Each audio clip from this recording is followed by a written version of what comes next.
Jangan lupa subscribe, like, share, and comment.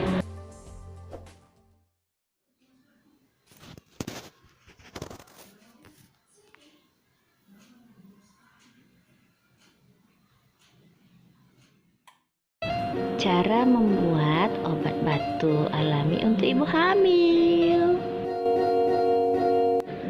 Hanya butuh 2 bahan saja. 1 gelas air panas dan seruas jahe.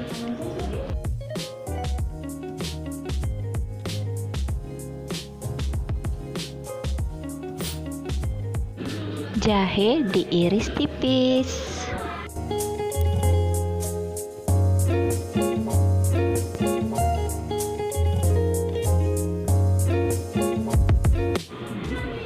Lanjut irisannya masukkan ke dalam segelas air panas.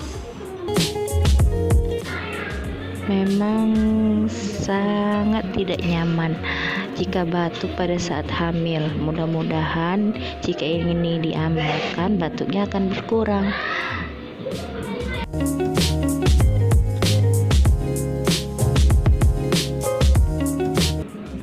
Jika ingin berasa, bisa tambahkan sesendok madu. Lalu aduk sampai rata. Minumnya pada saat hangat-hangat ya, biar tenggorokan enakan.